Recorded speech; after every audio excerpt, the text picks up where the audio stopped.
আসসালামু আলাইকুম, কেমন আছেন সবাই?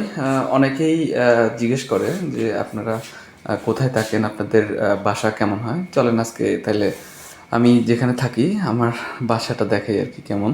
আচ্ছা চলেন, খাওয়ার রুম থেকে আমরা শুরু করি। এইটা হচ্ছে আমাদের খাবার রুম। এইখানে আমরা, এটা হচ্ছে আমাদের খাবার রুম। আর হচ্ছে আপনার এইখানে দেখা যাচ্ছে এখানে জিনিসপাতি রাখার জন্য কিছু আছে। আর এটা হচ্ছে সোফা একটা, আর এখানে আর একটা সোফা আছে।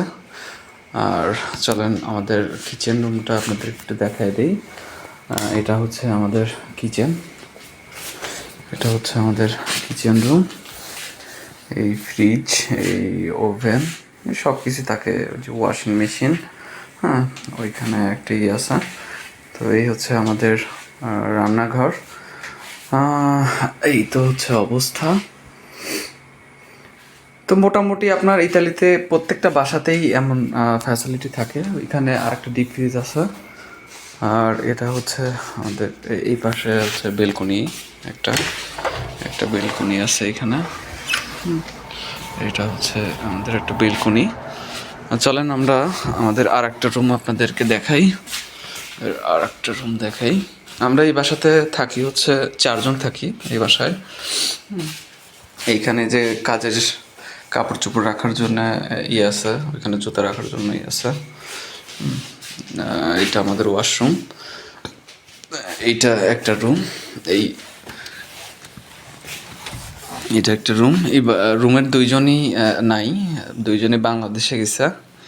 আমাদের যে বাসা মালিক উনি এই এই বেডে থাকে। এটা হচ্ছে ওনাদের রুম।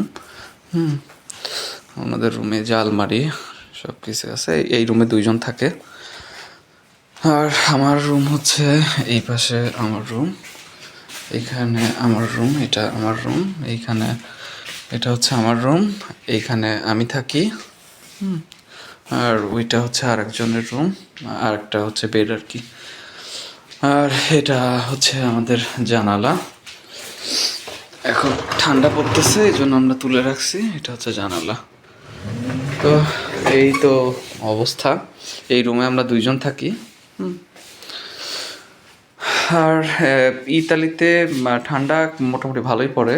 তো দেখা যায় আমি আমি যে শহরে আছি এই শহরে আপনার ম্যাক্সিমাম বাসাতেই আপনি হিটার পেয়ে যাবেন। এই যে রুম হিটার যেগুলো, এগুলা থাকেই। আর আগে যেখানে থাকতাম আমি ওইখানে অ্যাকচুয়ালি রুম হিটার ওভাবে ইউজ করতো না। তারা ওইখানে নেপোলিতে ঠান্ডা একটু কম পড়ে এই জন্য। তো ঠিক আছে, সবাই ভালো থাকবেন। আচ্ছা, আমি এই বাসাটাতে থাকি। এই বাসাটার খরচ কেমন? আপনার এইটা ডিপেন্ড করে আপনার সিটি ওয়াইজ, এটা ডিপেন্ড করে। যেমন আমি আগে নেপোলিতে থাকতাম। নেপোলিতে আপনার ফ্যামিলি বাসায় থাকতাম একটা, ওইখানে থাকা খাওয়া বাবদ আমার 260 ইউরো করে লাগতো। আর এইখানে পার সিট, আমি এখন এখানে আছি, এখানে পার সিট 150 ইউরো করে লাগে আর কি। আর মিলানের ওইদিকে আপনি 200 150-র মধ্যে সিট পেয়ে যাবেন। আর আমি মিলানের পাশের একটা সিটিতে থাকি। তো ঠিক আছে, ভালো থাকবেন সবাই।